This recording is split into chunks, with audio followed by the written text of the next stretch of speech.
సమావేశము ఆత్మీయ సమ్మేళనానికి అధ్యక్షులైనటువంటి మన అప్పలస్వామి మేషారికి మరియు తోటి ఉపాధ్యాయులందరికీ కూడా నమస్కారాలు. పూర్వపు విద్యార్థులందరికీ కూడా శుభాశీస్సులు. ముఖ్యంగా నేను ఇక్కడ 2 టర్మ్స్ పనిచేయడం జరిగింది. మొట్టమొదట 91 నుండి 98 వరకు, మరలా హెచ్ఎంగా 2019 నుండి 2023 వరకు, మొత్తం 4, 8, 12 సంవత్సరాల అనుభవం మన గజపతినగరం హై స్కూల్లో నాకు ఉంది. ముఖ్యంగా గజపతినగరం అనేసరికి ఒక ఎడ్యుకేషన్ హబ్. ఎందువల్లంటే మన అప్పలస్వామి మేషారు ఈ గజపతినగరాన్ని ఒక ఎడ్యుకేషన్ హబ్గా తీర్చిదిద్దారు. ఎందువల్ల ఉదాహరణకి ఇక్కడ పనిచేసినప్పుడు ఏ పాఠశాలలోనే సరే లేక ఏ మండల విద్యాశాఖ అధికారైనా సులభంగా పనిచేయొచ్చని మాకు నిదర్శనం. ఎందువల్ల ఈరోజు నేను ఇక్కడ మొట్టమొదట 91 నుండి 98 వరకు పనిచేసేటప్పుడు 1600 మంది స్ట్రెంత్ ఉండేవారు. ఒక్కొక్క సెక్షన్కి 150. అందరూ చెప్పినట్టుగా ప్రతి ఒక్క అవరు కూడా ఖాళీ లేకుండా మెమో వర్కులని అన్నిటి కూడా మేము భరించాము. అలాగే అప్పుడు స్ట్రెంత్ బట్టి నిష్పత్తి ప్రకారంగా ఉపాధ్యాయులు ఉండేవాళ్ళు కాదు. యాక్చువల్గా ఇప్పుడైతే ఈ 1600 స్ట్రెంత్కి ఇంచుమించు ఒక 50 మంది 60 మంది ఉపాధ్యాయులు ఉంటారు. కానీ అప్పుడు 12, 15 ఒక్కొక్క సబ్జెక్టుకి 1 లేక 2 సబ్జెక్ట్ ప్రకారంగా ఉండేవాళ్ళుగా. అటువంటి కష్టతరంలో కూడా మన ప్రధాన ఉపాధ్యాయులు ఎవరికి ఎటువంటి ఇబ్బంది కలగకుండా ఆ రకంగా అడ్మినిస్ట్రేషన్ చేశారు. కాబట్టి ఈరోజు నేను కూడా 2 మండలాలు కూడా అవలేలుగా చేస్తాను. అది ఇక్కడ పిల్లలందరికీ కూడా ప్రేమతో కూడినటువంటి ఆశీస్సు. ఎందుకంటే మీరు ఎంతో ఆప్యాయతతోటి మమ్మల్ని అందరినీ పిలిచారు. మీకు చెప్పినటువంటి ఉపాధ్యాయులు అందరినీ కూడా ఈ రకంగా నేను కలుసుకోవడం చాలా అదృష్టంగా భావిస్తున్నాను. అంతా కూడా మీ వల్లనే జరిగింది. తర్వాత ఇంకా ఏంటంటే ఇప్పుడు వీళ్ళు మేషా చెప్పినట్టుగా అప్పుడు స్ట్రెంత్ చాలా ఎక్కువగా ఉండేది. ఫస్ట్ అపాయింట్మెంటు నాకు గజపతి నగరమే.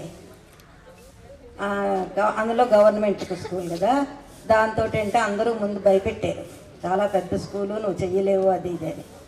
అంటేనేమో వచ్చాం. ఎంతకు ముందు ఉన్నటువంటి అప్పుడు జూనియర్ కాలేజ్ ఉండేది, ప్రిన్సిపల్స్ వాళ్ళు ఉండేవారు. వాళ్ళు కూడా చాలా డిసిప్లైన్డ్గానే ఉండేది. మేమందరం కూడా వాళ్ళ దగ్గర చాలా చక్కగానే పనిచేసాము. తర్వాత హై స్కూల్ అవ్వడము, హై స్కూల్ కూడా అయిన తర్వాత అప్పలస్వామి మేషారు మాకు ప్రధాన ఉపాధ్యాయులు. అప్పటి నుంచి కూడా మాకు చాలా ధైర్యం కలిగేది. ప్రతి టీచర్ కూడా ఏ ప్రాబ్లం వచ్చినా సరే ఆయనతో చెప్తే ఆయన చక్కగా పరిష్కరించేవారు. దాని ప్రకారంగానే మేము నడుచుకుంటూ ఉండేవాళ్ళం. నాకు మొట్టమొదట రోజుకి 1 పీరియడ్ ఖాళీ ఉండడం చాలా కష్టంగా ఉండేది. దాంతోపాటు మీ పిల్లలందరూ ఎలాంటి వాళ్ళు అంటే ఇంచుమించు సగం మంది పిల్లలు ఈ 8th జాయిన్ అయ్యేసరికి వాళ్ళకి హిందీ రాదు. వాళ్ళకి అయినా సరే అందరికీ కూడా ఏంటంటే నేర్చుకోవాలి అనేటువంటి ఆకాంక్ష ఎక్కువగా ఉండేది పిల్లల్లో. నాకు కూడా ఏంటంటే ఇంటి దగ్గర కంటే నేను స్కూల్లోనే ఎక్కువ టైం గడిపేదాన్ని. కొంతమంది పిల్లలు మేడం మాకు అక్షరాలు నేర్పండి సిగ్గుపడేవారు కాదు. పలకలు కూడా తెచ్చుకునేవారు, పలకలు బలపాలు తెచ్చుకుంటే పర్వాలేదరా మీకేం పర్వాలేదని మేషాన్ని ఒక రూమ్ అడిగి సాయంత్రం అక్కడ మళ్ళీ పిల్లలందరినీ కూర్చోపెట్టుకొని వాళ్ళకి అక్షరాల దగ్గర నుంచి ఏ రకంగా మీకు చదివితే మీకు తొందరగా వస్తుంది, తొందరగా నేర్చుకుంటారు అంటే దూరం నుంచి వచ్చే పిల్లలు కూడా ఉండేవారు. అటు కాళంరాజుపేట, ఇటు కొండపల్లి, ఇటువైపు ఏమో అది వెంకటాపురం, ఇవన్నీ. అక్కడి నుంచి కూడా వచ్చినా సరే పర్వాలేదండి మాకు సైకిల్ ఉన్నాయి మేము వెళ్ళిపోతామనేవారు. ఎవరు కూడా ఎదిరించేవారు కాదు. కానీ చెప్పిన వర్క్ చెయ్యకపోతే మాత్రం నేను ఊరుకునేదాన్ని కాదు. అందరూ అంటుండేవారు కొడితే మళ్ళీ ఏంటనుకుంటారో అని ఒక భయం. అయినా సరే వాళ్ళే స్కేళ్ళు తెచ్చేవారు, వాళ్ళే గట్టాలు తెచ్చేవారు. మేడం తెచ్చినా అనుకుంటే సరే లెడ్డరా అది చేయలేదు అనుకోండి, నన్ను కొట్టేయండి పర్వాలేదు అప్పుడు నేనే చేస్తాను అని కూడా అందరికీ కూడా ఆ రకంగా చెప్పడం కూడా నాకు చాలా అదృష్టం. దాంతో అప్పుడు రాజమేషాలు వచ్చిన తర్వాత మేము ఒక అభిప్రాయానికి వచ్చాం. చాలామంది పిల్లలాగా అంటున్నారు కదా, అంచేది మనం ఇక్కడ ఒక సెంటర్, అప్పటి సెంటర్ నడిచేది, మనం ఇవ్వడం కాదు. లేని వాళ్ళు ఎవరైనా ఉంటే పర్వాలేదరా మీరు పుస్తకాలు కొనుక్కొని చదువుకోండి, మీరు ఎంత ఇవ్వగలిస్తే అంతే. అలాగా ప్రాథమిక దగ్గర నుంచి ప్రవీణ వరకు అందరూ బాగానే చదువుకున్నారు. ఆ తర్వాత మేషారింటికి వెళితే అక్కడైనా చదివేవారు, లేకపోతే మా ఇంటికి వచ్చేసి మా ఇంటి దగ్గరైనా చదువుకుని ఇక్కడే పడుకుని పోయేవారు.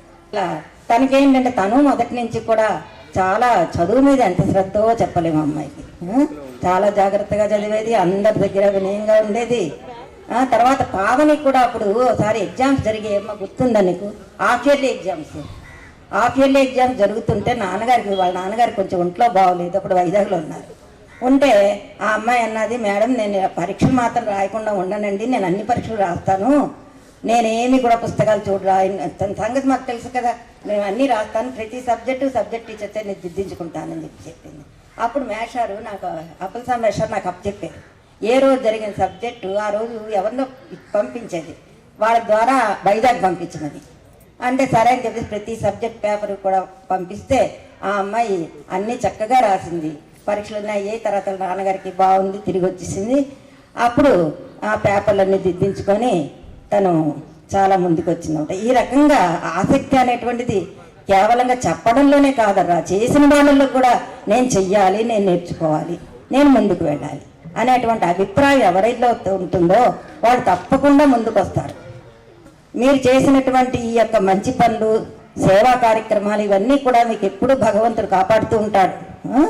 అంచేత మీరు ఎల్లవేళలా కూడా పిల్లల్ని జాగ్రత్తగా చూసుకుంటూ మీరు బాగా వృద్ధిలోకి రావాలి, మీ పిల్లలందరూ వృద్ధిలోకి రావాలి. అది అంచేత మీరు అందరూ కూడా ఆయురారోగ్య ఐశ్వర్యాలతోటి సుఖాలతోటి అందరూ ఉండాలని కోరుకుంటూ సంకల్పిస్తున్నాను. ఈ గుప్తుల కాలం చరిత్రలో స్వర్ణయుగం అయితే గజపతి నగరంలో మేము గడిపిన కాలం మాకు స్వర్ణయుగం. ఎందుకంటే ఎప్పుడు ఏదైనా ఒక మన మనసులోన ప్రింట్ అయ్యేది ఏంటంటే మన తలకు ఆనందంతోనో బాధతోనో ఏదైనా ఒక ఇన్సిడెంట్ అనేది ట్యాగ్ అయితే అదే మనకు ఎప్పుడు కూడా రిమైండ్ అవుతుంటుంది. రోజు జరిగేవి మొన్న ఏం కూర తిన్నామంటే చెప్పలేము కదా, అలాగే 10 రోజుల క్రితం జరిగిన పని ఈ రోజంతా ఏం చేసామంటే చెప్పలేము. కానీ అది ఒక బాధాకరమైన ఇన్సిడెంట్ లేక ఆనందకరమైన ఒక ఫంక్షన్ అనుకోండి, అది మనం ఖచ్చితంగా చెప్పగలుగుతాం. అలాగా మా అందరికి కూడాను ఒక ఆనందంతో ట్యాగ్ అయిపోయింది. మంచి ఆనందకరమైన రోజులు ఏవి, మా స్వర్ణయుగం ఏదంటే అది గజపతి నగరంలో గడిపిన రోజులనే మేము అందరం కూడా చెప్పుకుంటాం. అయితే ఎన్ని రోజులు గడిచి ఇదంతా వెళ్ళిపోయిన తర్వాత లైఫ్లో సంతృప్తి అనేది మనందరికీ వస్తుంది. సంతృప్తి ప్రతి ఒక్కరికి ఉంది. ఎందుకంటే అదే స్టేజ్లో మనం ఉండిపోలేదు, అంతకంటే అభివృద్ధి చెంది మంచి స్థాయికే వెళ్ళారు అందరు కూడాను. బాగుంది. కానీ అందరికి కూడా ఒక ఆలోచన వచ్చినప్పుడు ఏముంటుందంటే మన లైఫ్ సంతృప్తిగా ఉంది కానీ అప్పుడంత ఆనందంగా లేదురా అనిపిస్తుంది. సో మనం మిస్ అయిన ఎలిమెంట్ ఏది? ఆనందం. సంతృప్తి, సాటిస్ఫాక్షన్ అయితే ఉంది కానీ ఆనందాన్ని మనం మిస్ అయిపోతాం. అది మళ్ళీ మనకు కావాలి, మళ్ళీ వెనక్కి వెళ్ళాలి. అలాంటి టైం మిషన్ ఏదైనా ఉంటే బాగుంది, ఆ టైం మిషన్లో వెనక్కి వెళ్ళొచ్చు అని అనిపిస్తుంది. అలాంటి టైం మిషన్నే మనకి గెట్ టుగెదర్. ఈ టైం మిషన్ మనం ఎక్కామనుకోండి మళ్ళీ ఆ కాలంలోకి వెళ్తాం. అయితే ఇక్కడ అదృష్టం ఏంటంటే ఆ కాలంలో ఉండే మీరు వెళ్ళినట్టే మమ్మల్ని కూడా అక్కడికి తీసుకెళ్ళి ఆనందంలో మీతో పాటు మమ్మ భాగస్వామ్యం చేశారు. అది మీ స్వార్థం కోసమే, మీ ఆనందం కోసమే.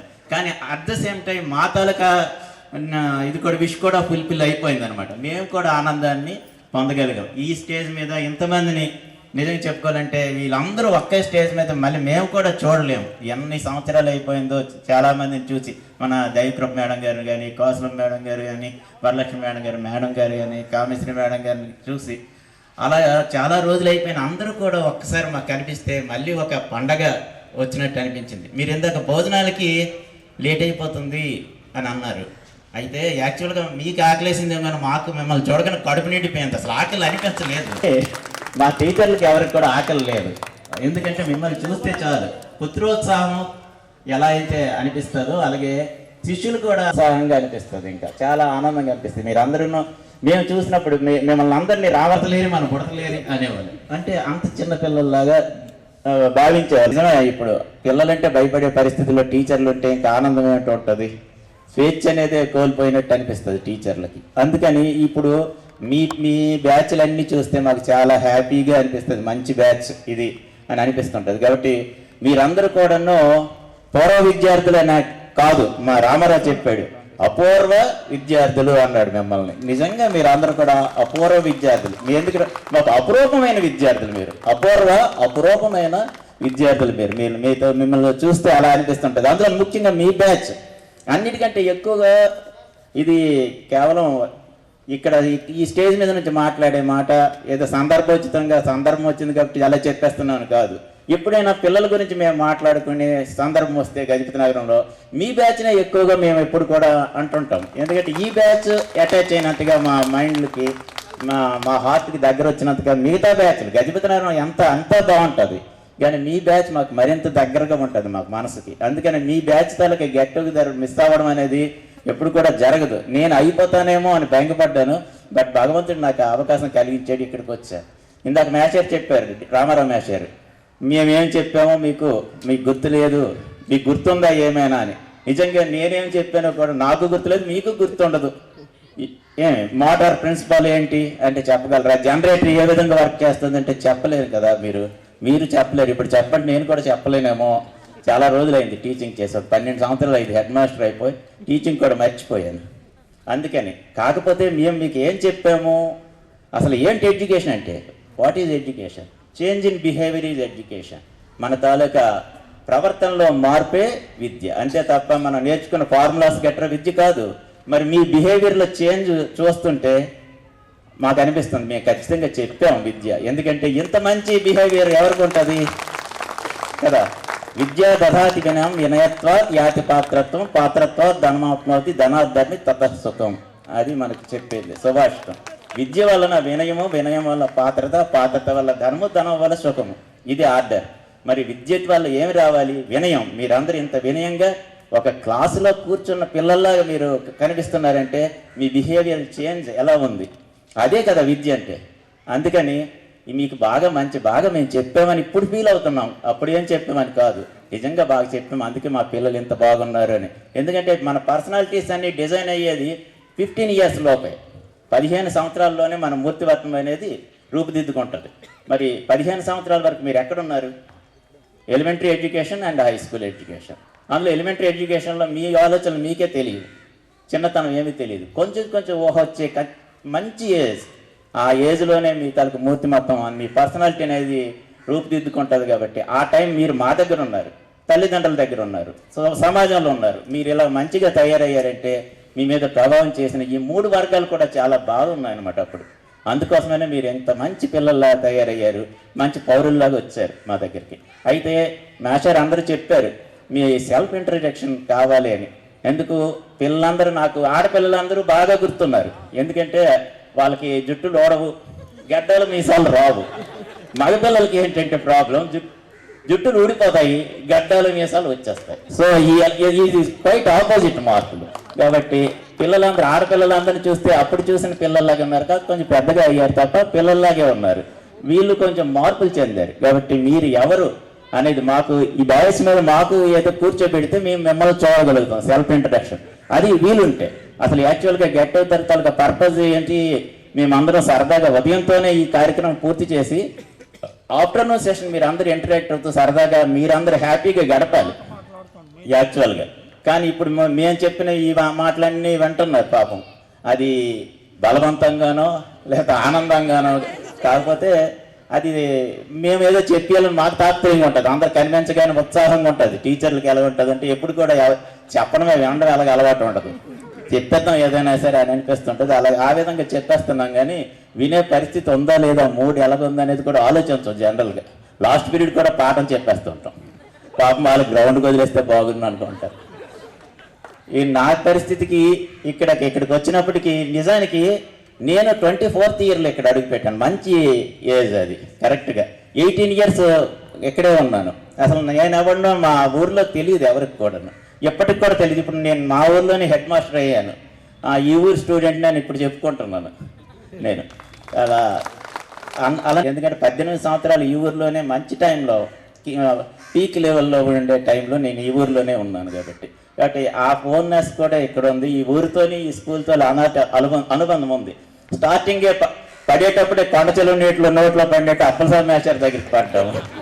ఆయన ఎదురుగా కూర్చోవాలంటే భయం. ఎప్పుడు కూడాను ఈవెన్ అటెండెన్స్ రిజిస్టర్ కూడా రామారావుతో లోపల పంపించేవాడిని, కానీ ఆయన ఎదురుగా ఎప్పుడు వెళ్ళేవాడిని కాదు. ఇక మిగతా వాళ్ళంటే చాలా మంచి మిత్రులు. మా భూషణ్ రావు కానీ, రామారావు మాస్టర్ కానీ, టీకే శ్రీని కానీ, వేణు సార్ కానీ, వేణు మాస్టర్ కానీ, వీరు వేణు సార్. తర్వాత తెలుగు మా గురువు గారు తెలుగు మాస్టర్, ఆయన సాయంకాలం కొన్ని మంచి పనులు కూడా చేసేవాడిని, అన్ని మంచి పనులు కాదు కొన్ని. అందులో ఒకటి ఏంటంటే సాయంకాలం సార్ దగ్గరికి వెళ్ళేవాడిని ఎప్పుడు కూడా.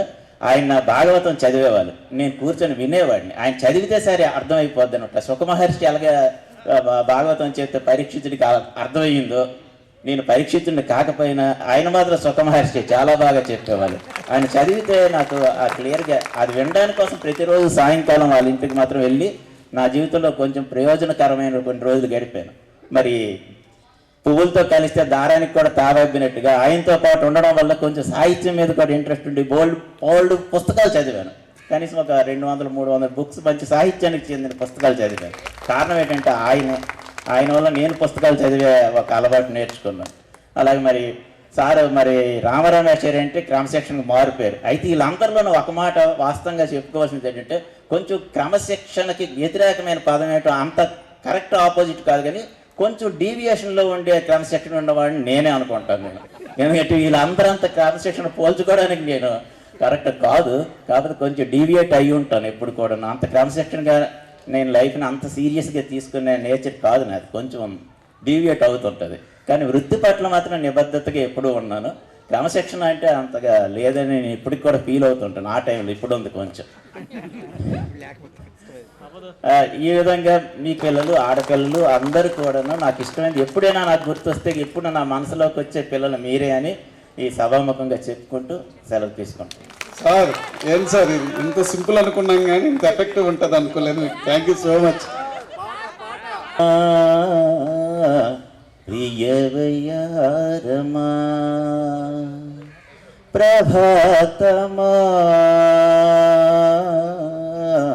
శుభవసంతమా నేమోయలేనంటూ హృదయాన్ని అందించా, నేనున్నాలెమ్మంటూ అది నాలో దాచేశా, ఏ దారిలో సాగుతున్నా ఎద నీ వైపుకే లాగుతోంది, ఏ వేళలో ఎప్పుడైనా మది నీ ఊహలో ఊగుతోంది, తిలోత్తమా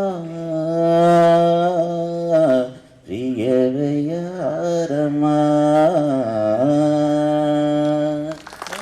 known for all rounder sir. Thank you. ఉపన్యాసాలు అప్పుడే చేసుకునేవాళ్ళు. నాకు కొంచెం బాధ అనిపించింది. అంటే అందరూ ఉంటే నాకు నా క్లాసే గుర్తొస్తుంది కదా, నా పిల్లలందరూ ఆ రూపాల్లోనే కనిపిస్తారు అనేటటువంటి ఒక అభిప్రాయం కలుగుతూ ఉండేది.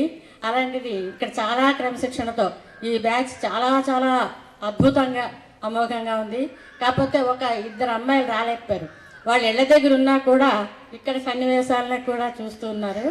మీరు ఎవరైనా కొంచెం ఇది పెడితే వాళ్ళకి ఆ రాయలేకపోయే ఆప్షన్స్ అయిపోయినటువంటి వాళ్ళకి.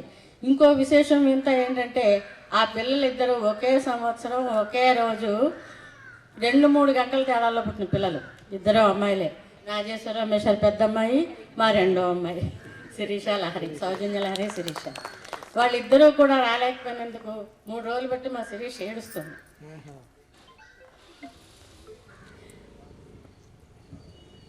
సారీ. అయితే వాళ్ళు ఎందుకు ఏడుస్తున్నారంటే ఆనంద బాష్పాలు, దుఃఖం కాదు. నా తోటి వాళ్ళని ఎవరిని చూడలేకపోతున్నాను, ఇంతమంది ఉపాధ్యాయులు వస్తున్నారమ్మా మేము చూడలేకపోతున్నాము, అది మాకు చాలా బాధ కలిగించేటటువంటి విషయం అని చెప్పి వాళ్ళు చాలా బాధపడుతున్నారు. తర్వాత మా 3 పిల్లలు కూడా ఇక్కడ చాలామందికి డైరెక్ట్ విద్యార్థులు. అదే కాకుండా వాళ్ళకి ఇక్కడ ఈ సంస్థ మీద వాటి మీద చాలా గౌరవం ఉంది. నేను 3 స్కూళ్ళల్లోనే ఎక్కువగా పనిచేశాను. అన్ని స్కూళ్ళ కంటే ఇక్కడే 13 సంవత్సరాలు చేశాను. తక్కిన 2 స్కూళ్ళల్లో 10 సంవత్సరాలు 10 సంవత్సరాలు చేశాను. ఇక్కడ నుండి వెళుతూ ఉంటేనే నాకు బాధ కలిగింది, ఇక్కడికి వస్తున్నప్పుడు ఆనందం కలుగుతుంది.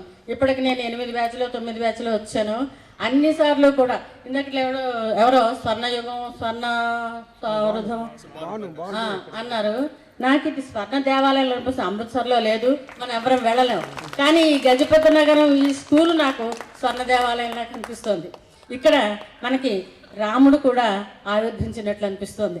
అటువంటి క్రమశిక్షణతోటి ఒక వ్యక్తి పరిపాలనలో ఏ విధమైనటువంటి క్రమశిక్షణ, సైనికుడి దగ్గర నుండి పై అధికారి వరకు ఎలా ఉంటారు. అప్పల సోమేశ్వర్ మనకే కాదు మార్గదర్శకులు, మన జిల్లా మొత్తానికి కూడా పై అధికారులకి, అతని పై అధికారులకి, అతని కింద ఉద్యోగులకి అందరికీ కూడా అతను స్ఫూర్తిదాయకమైనటువంటి మహోన్నత వ్యక్తి, మహా వ్యక్తి. నేను ఇక్కడికి వచ్చిన కొత్తల్లో నేను ఎక్కడికి వెళ్ళినా కూడా నా అదృష్టం ఏంటంటే హై స్కూలే నాకు ఉంటుంది. కాలేజీలో సింగిల్ సెషన్స్ ఉన్న స్కూళ్ళలో నేను ఎక్కడ పనిచేయలేదు. ఇక్కడికి వచ్చేసరికి అప్పుడే జస్ట్ ఒక 2 నెలల ముందో 3 నెలల ముందో ఇది high school junior college divide అయిపోయి, అమ్మో అంత పెద్ద స్కూల్లో చేయగలనా అనేసి నేనే బాధ.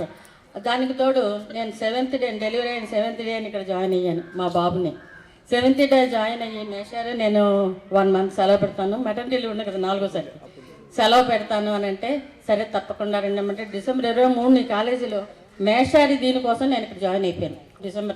నవంబర్ 22 వాడు పుట్టాడు, డిసెంబర్ 23 మళ్ళీ నేను ఇక్కడ జాయిన్ అయిపోయాను.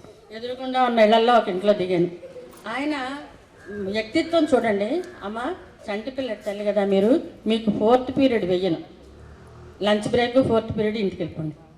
2nd పీరియడ్లో బాబుకి చూసుకోవాల్సిన పరిస్థితి, అందుకని నేను ఇంటర్వెల్ టైంలో వెళ్ళి 10 నిమిషాలు ఉండి వచ్చేయండి అమ్మా. అలాంటి ఫెసిలిటీస్ కూడా, సౌకర్యాలు కూడా ఆయన మాకు కల్పించారు. అంచేత నాకు ఒక సోదరుడుగా, ఒక అన్నదమ్ముడుగా, ఒక పెద్దన్నయ్యగా, నా అన్నదమ్ముడు 3 నన్ను సరిగ్గా చూడలేదు, కానీ ఆయన మాత్రం ఒక సోదరుడిగా, ఒక అన్నదమ్ముడుగా నాకు ఒక వ్యక్తిత్వాన్ని ఇచ్చారు. తర్వాత నేను 2 విషయాల్లో కొంచెం బాధపడాల్సిన పరిస్థితుల్లో ఆయన నన్ను సేవ్ చేశారు. ఇక్కడికి నేను వచ్చిన కొత్త ఇంకా ఒక 1 month కూడా కాలేదు, ఎవరో ఒక అబ్బాయి ఇక్కడ పట్టల మీద సూసైడ్ చేసుకుంటే నేను క్లాసులోకి వెళ్ళిన తర్వాత పిల్లలు ముందు వెనుక ఆలోచించరు, ఏ పిల్ల కారణంగా ఇలా అయ్యిందో ఆ పిల్లడి భవిష్యత్తు పోయింది అన్న. అంటే ఆ పిల్ల చెల్లెలు ఇక్కడ స్కూల్లో చదువుతుంది. ఆ అమ్మాయి ఇంటికి వెళ్ళి ఇలా అన్నారు మేడం గారని చెప్పింట. వాళ్ళు వచ్చారు గొడవకి. నాకు ఇవేవి తెలియదు, మామూలుగా నేను బోర్డు మీద రాశాను, అది చెరిపించేసి ఆ మాట అన్నా అనమాట. తొందరపాటు పనికిరాదు, చిన్న చిన్న పిల్లలు వీళ్ళు అని అనేటప్పటికి కొంచెం గొడవకు వచ్చినట్టు అయింది. మేషారేమో అమ్మ మీరు ఈ పూట సెలవు పెట్టండి, మధ్యాహ్నం వచ్చింది అన్నారు. సరే అని నేను వస్తే వాడు 10 గంటలకు వచ్చారు, 4-5 ఆ అమ్మాయి తాలూకా వాళ్ళు వస్తే, ఇలాగండి తెలుగు మేడం గారు ఇలా అన్నారట, ఒకసారి పిలుస్తారా మాట్లాడతాను. ఆవిడ కోపం మీద అనలేదు, గడ్డి మీద అనలేదు. పిల్లలు తెలిసి తెలియని నూనె లేత పువ్వులాంటి వాళ్ళు వాడిపై నేల రాలిపోతున్నారనే బాధతోటి ఆవిడ అన్నారు. ఆవిడకి మరో గ్రడ్జి కోపం ఏమీ లేవు పిల్లల మీద.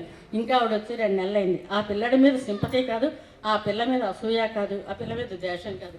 ఆవిడకి ఆడపిల్లలంటేనే ఇష్టం, ఆవిడకి 3 ఆడపిల్లలు. మీరు ఇలా చేయకుండా 2 నిమిషాల్లో వాళ్ళు వెళ్ళిపోయారండి. అదొకటి నేను ఆయనకి జీవితాంతం కృతజ్ఞత చూపించాల్సిన విషయం. లేకపోతే ఏం చేస్తారో ఏంటో తెలియదు, నాకు కొత్త. ఇంకా దాంతో నేను భయపడ్డాను. ఇంకొక సన్నివేశం ఏంటంటే, నాకు చాలా ఒంట్లో బాగోలేదు, ఇక్కడ చాలా పెయింట్ అయిపోయిన పరిస్థితి వచ్చింది. అప్పుడు రిక్షా తెచ్చుకుని నేను వెళ్ళిపోయాను ఇంటికి. వెళ్ళిపోతే తెలుగు నా క్లాస్ తర్వాత పీరియడ్ మేషారికి కూడా చెప్పలేదు, నేను వెళ్ళిపోతే చెప్పే పరిస్థితి లేదు. వెళ్ళిపోతే అప్పుడు ఆయన ఏం చేశారంటే, తెలుగమ్మ గారి క్లాస్ కాకపోతే ఎక్కడున్నారని చూస్తున్నాను. రిక్షా ఎక్కి ఆవిడ వెళ్ళిపోయారు అన్నారు. అంటే ఏదో చెప్పలేని పరిస్థితి అయ్యి ఉంటుంది. సరే అని ఆయన వెళ్ళిపోయారు క్లాస్కి. పిల్లల్ని చదవమంటే వాళ్ళు చదవలేకపోతే ఆవిడ రాగయుక్తంగా, భావయుక్తంగా అంత బాగా చదువుతుంటే మీరు ఎందుకు చదవలేకపోయారా అని అతను వాళ్ళ చేత పద్యాలు చదివించి, ఒక అబ్బాయి చదవలేకపోతే కుట్టాడు. మేడం గారండి మీ క్లాసులో నేను ఎప్పుడు చదవను, అలాంటిది నన్ను చదవమని కుట్టాడండి. నేను వెళ్ళలేదు కూడా మీ పాఠం అన్నాడు. నేను చాలా సంతోషం, అందుకే పడింది అని. ఇంకొక ముఖ్యమైన సన్నివేశం చెప్తున్నాను. ఆయన అప్పుడు ఐటీడీఏలోని ఇక్కడ కూడా చేసేవాడు. ఆ రోజు అతను స్కూల్కి వెళ్ళిపోయారు. నేనేమో మా పాపకి సీరియస్ చేస్తుంది, మా పెద్ద పాపకి చాలా భయం వేసింది. భయం వేస్తే కాలేజీకి వస్తుంటే మేడం గారు పిలిచారు, మేషారి భార్య సావిత్రి గారు. అయితే వెళ్ళి అమ్మ లీవ్ లెటర్ ఇవ్వాలి, మేషారు లేరు, ఎలా ఇవ్వను, ఎవరికి ఇవ్వను, కాళ్ళ చేతులు ఆడటం లేదంటే, ఎందుకు సంతకం పెట్టి వైట్ పేపర్ ఇవ్వమ్మా, మేషారు ఏమన్నారు, మేము పిల్లల్ని చూస్తాం, మాకు పిల్లలంటే అభిమానం ఉంది అని చెప్పి నువ్వేమీ అనుకోకు, తెల్లకైతే సంతకం పెట్టించి లీవ్ లెటర్ వేసి నేను పంపిస్తా అన్నారు. సరే అనేసి నేను వెళ్ళిపోతుంటే ఆవిడ వెనక్కి పిలిచి నన్ను, అంటే వాళ్ళిద్దరు దంపతుల తాలూకా సౌజన్యాన్ని చెప్తున్నాను నేను. ఆవిడ నన్ను వెనక్కి పిలిచి, అమ్మ డబ్బులు ఉన్నాయా, ఇవ్వనా, మేషారు నాకు ఇచ్చారు, బీరువాలో ఉన్నాయి 5,000 నేను ఇస్తానమ్మా. వద్దు మేడం నేను వెళ్తాను, అక్కడ అక్క ఉంది, సాయంత్రానికి ఈయన వస్తారు, బీరువాలో నాకు ఉన్నాయి డబ్బులు అది అంత. ఆవిడ అంత హడావుడిలో నేను వెళ్ళిపోతుంటే వెనక్కి పిలిచి ఆవిడ అడిగారంటే ఆవిడ ఒక మాతృమూర్తి. ఆయన మీ పిల్లలందరికీ కూడా పితృతుల్యులు, మన స్టాఫ్కి కూడా. అలాంటిది అటువంటి వ్యక్తిత్వం ఉన్నటువంటి మనిషి. తర్వాత ఎప్పుడైనా ఎవరైనా క్లాసులోకి వెళ్ళకపోతే, భాషా మేడం గారు ఎవరో చెప్పినట్టు, మీరు క్లాస్ ఉంది కా బస్సు చూసుకోండి అమ్మా అనేవాడు. లేకపోతే ఏదో ఒంట్లో చికాకుంటే నాకు ముందు చెప్పండి, నేను వెళ్తాను. ఒకసారి నాకు అలాగే ఇక్కడ వచ్చిన తర్వాతే ఒంట్లో బాగోలేదు, కళ్ళు తిరుగుతున్నాయి. అయితే అప్పుడు నేను మేషార్తో మేషార్ ఇలా ఉందండి అంటే, అమ్మ నేను వెళ్తాను అని వెళ్ళి ఆయన పద్యం చదివించి పిల్లల చేత అన్నీ చేయించి చెప్పి చేశారనమాట.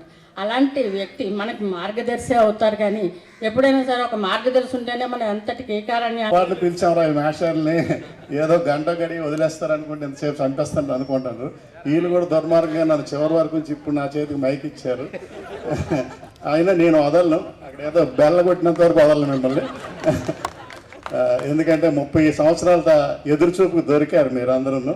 అయితే ఇక్కడ బాధ ఏంటంటే వీళ్ళు వెళ్ళిపోతారు అనుకున్నాను, వీళ్ళు కూడా ఈరోజు ఉంచేశారు. నాకు ఏలే భయం, వీళ్ళు వెళ్ళిపోతే మీతో బాగానే మాట్లాడదాం అనుకున్నాను, కానీ ఏ ఉపన్యాసం ఇవ్వలేను. అయినా ఏదో మీ జ్ఞాపకాలు మాత్రం పంచుకుంటాను. అది పంచుకోకపోతే ఈ కడుపులో ఉండిపోయి చాలా బాధపడుతుంటాను.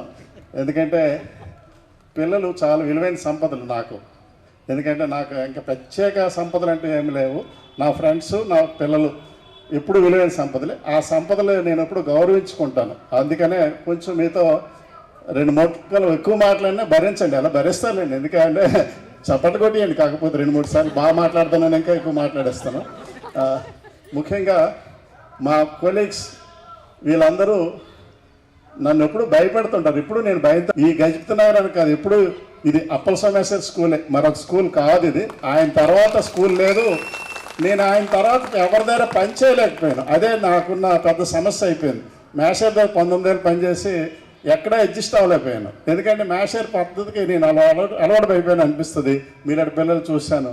అలాగే ఇక్కడ మిత్రులు చాలా గొప్ప మిత్రులు వీళ్ళందరూ. అప్పటికి స్కూల్ నేను 83లో వచ్చాను. 83లో వచ్చినప్పుడు మీరు అందరూ 94లో వచ్చారు. ఆ కొన్ని రోజులు గడిచింది. నేను అప్పటికే ఇంక సీనియర్స్కి అడ్జస్ట్ అవుతున్న క్రమంలో ఒక్కసారి 92లో ఒక కొత్త ప్రవాహం వచ్చింది. ఒక ఇంటెలిజెంట్ బ్రీడ్. వీళ్ళందరూ భూషణ్ రమేశ్వరు, రామ రమేశ్వరు, జోగేంద్ర, సురేష్, చాలా తెలివైన పిల్లలు. మోడరేట్. నేను అప్పుడు అవుట్డేట్ అయిపోతాను. అప్పటి నుంచి నా భయం ప్రారంభమైంది. అయ్యో వెళ్దా నేను సర్వైవ్ అవ్వలేనేమో అనే పరిస్థితిలో మీ బ్యాచ్ వాళ్ళకి దొరికింది. అదే మనకు స్వర్ణయుగం అయింది. మన స్కూల్కి ఒక చరిత్ర ఏంటంటే 91లో ఒక రికార్డు వచ్చింది మనకి. మళ్ళీ 99లో స్టేట్ రికార్డులు 2 రికార్డు అయ్యాయి. 91లో ఏంటంటే సురేంద్ర అనే అబ్బాయికి ఇదే స్కూల్లో చదువుకొని ఇదే కాలేజీలో చదివి ఎంసెట్లో 5th ర్యాంక్ వచ్చింది. అది మనకి రికార్డు. ఆ తర్వాత మనకి స్టేట్లో ఇంకా మంచి ర్యాంకులు వచ్చాయి. కానీ తర్వాత పావనిది 10th క్లాస్లో సింగిల్ డిజిట్ ర్యాంక్ వచ్చింది. అందువల్ల ఈ 2 బ్యాచ్లు ఈ స్కూల్కి ఎప్పుడు చాలా ఇంపాక్ట్. నా వరకైతే నేను వీళ్ళ పేర్లు చెప్పుకొని చాలా బ్యాచ్లకు మోసగించాను. అలా చదువుకోండి వాళ్ళు అని వీళ్ళ అరికథలు చెప్పేసే బతికిస్తాను. నా దగ్గర ఏం సబ్జెక్ట్ లేదు. నేనైతే ఏ సబ్జెక్ట్, నేను ఇంటర్మీడియట్తో వచ్చాను ఈ ఊరు. నా దగ్గర సబ్జెక్ట్ అనేది నథింగ్. అలాంటి మీ ఎంత పెద్ద పర్సనాలిటీలు లేవు, నా దగ్గర వాయిస్ లేదు, ఏమీ లేదు. కాకపోతే అంటే మిమ్మల్ని ప్రేమించడానికి ఇది ఖర్చు లేదు, ఆ ప్రేమ ఉంది, అదే చేశాను. నేను మీతో ట్రావెల్ చేశాను అంతే. యాక్చువల్గా వీళ్ళందరూ మీకు విష్ చేయడానికి వచ్చారు, కానీ నేను తిరిగి మీకు థ్యాంక్స్ చెప్పడానికే వచ్చాను. ఎందుకంటే మీ అందరి దగ్గర నేను లాగేశాను. నేను ఎక్కువ పొందాను. అంటే ఈ స్కూల్ నుంచి ఎక్కువ పొందాను, మా పిల్లల నుంచి కూడా ఎక్కువ పొందాను. దానికి నేను థ్యాంక్స్ చెప్పడానికి వచ్చాను. ఇప్పుడు కూడా థ్యాంక్స్ చెప్పాలి. నేను అనుకున్నది ఏంటంటే ఒక ఉపాధ్యాయుడిగా ఎవరిని బాగు చేయలేరు, ఎవరిని చెడగొట్టలేరని నేను నమ్ముతాను. అంటే నేను వీళ్ళు బిల్డ్ చేశాను, బాగు చేశానని నేను అనుకోను. మిగతా వాళ్ళు ఎలా అనుకుంటే నాకు తెలియదు. కానీ ఎవరిని తయారు చేయలేరు.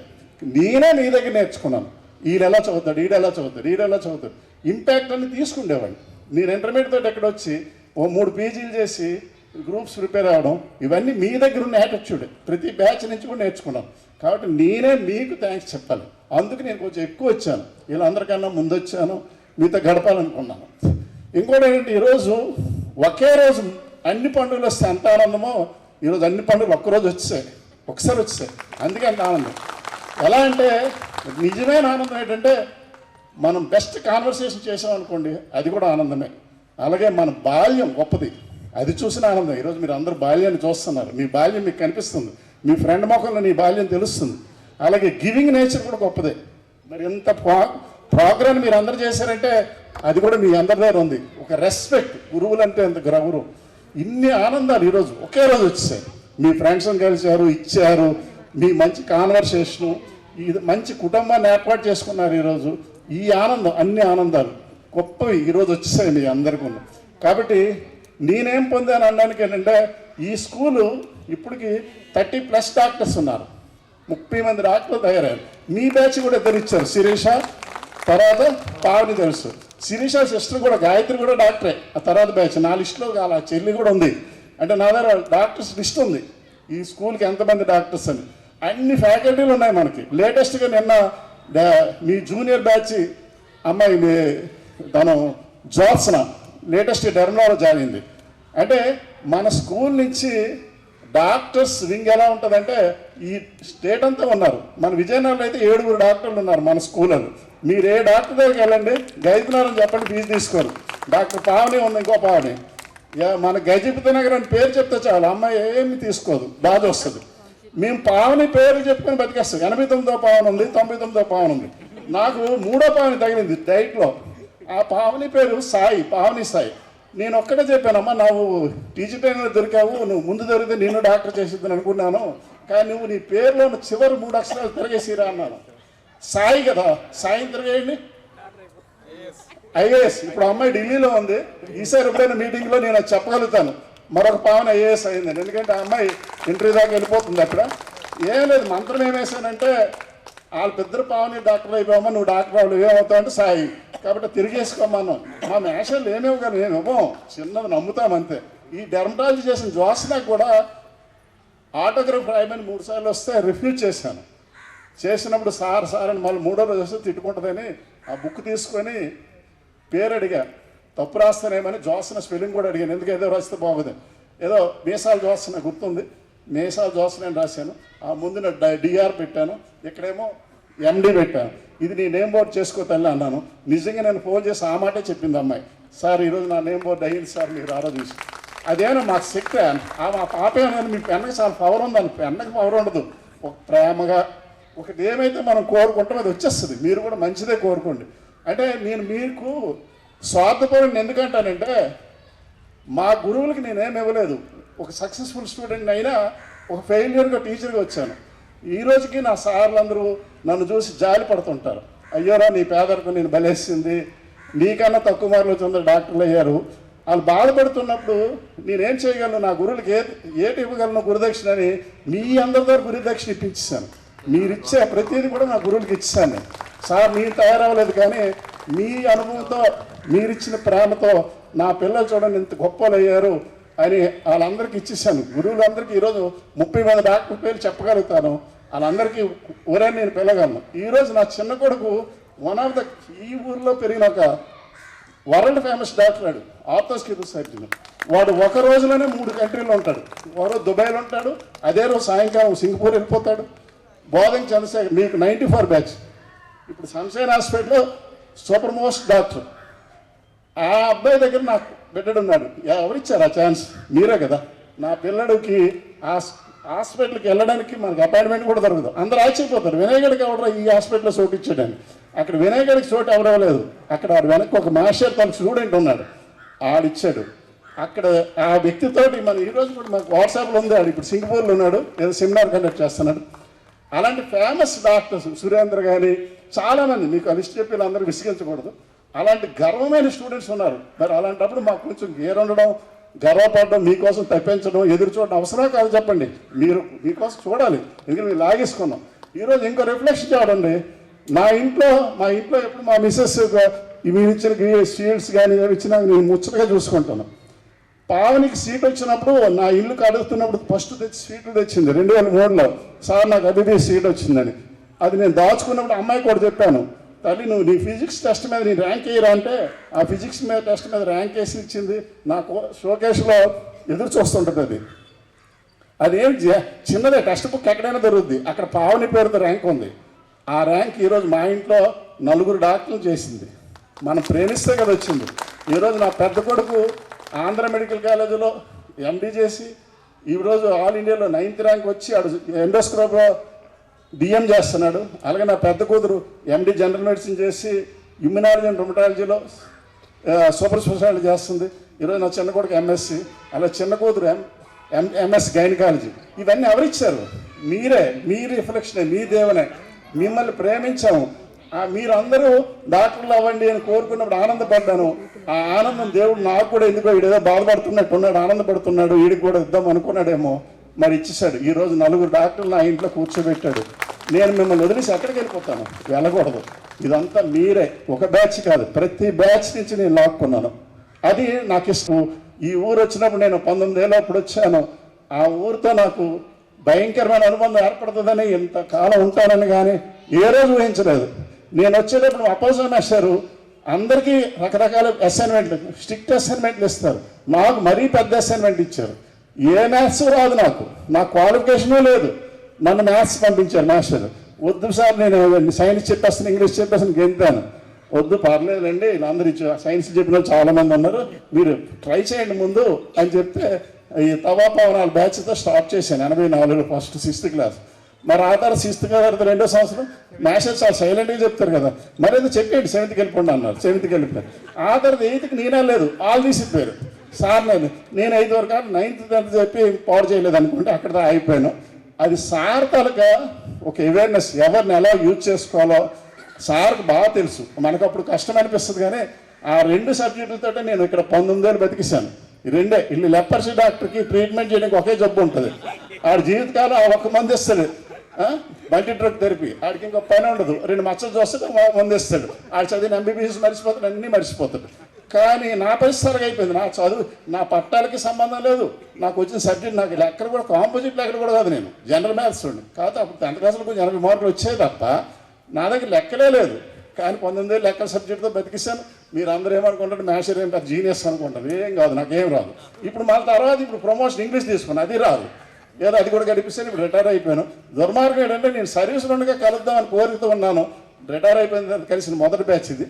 అది ఆ దృష్టిని మీరే ఇచ్చారు. మీ అందరికీ థ్యాంక్స్ ఎందుకు చెప్పాలంటే, మిమ్మల్ని అందరినీ తోమేశాను.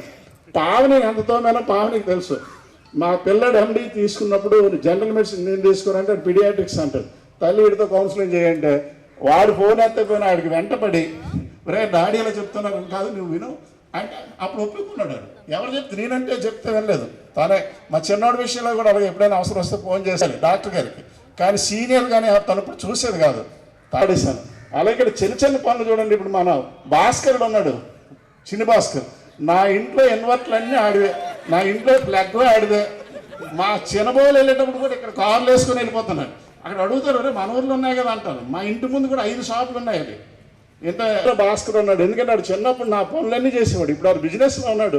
ఆడి దగ్గర కొనుక్కుంటేనే బాగుంటుంది కదా, అందుకని భాస్కర్ని అలగపోయింది. ఇక శివాజీ ఉన్నాడు చూడండి, ఆయన్ని తోమినట్టు ఈ ప్రపంచంలో బ్యాంక్ లోన్ పెడితే ఏ ఆఫీసర్ అయినా బ్యాంకుకి రాకుండా సంతకం పెడతాడా? ఇంటికి వచ్చేసి బ్యాంక్ మేనేజర్ వచ్చిన అన్నారంటే ఎవరైనా కట్టేస్తుంది.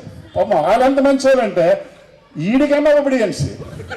అక్కడ ఎవరో గాయత్రి అమ్మాయిని పరిచయం చేశాడు. అమ్మాయి మెసెంజర్ ఉద్యోగం కూడా చేసేస్తుంది. మా శివాజీ చెప్పేస్తే మీరు కూర్చోండి అంటే.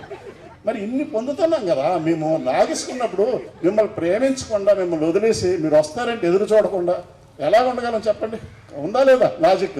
అలాగే నెక్స్ట్ తీసుకుంటే మా సంజీవ్ ఉంటాడు చూడండి, ఇక్కడ డిప్యూటీ కలెక్టర్. మన బ్యాచ్ నుంచి కాబోయే joint collector and sub collector కానీ మరో 10 yearsలో ఉంటాడు మీ బ్యాచ్ నుంచి.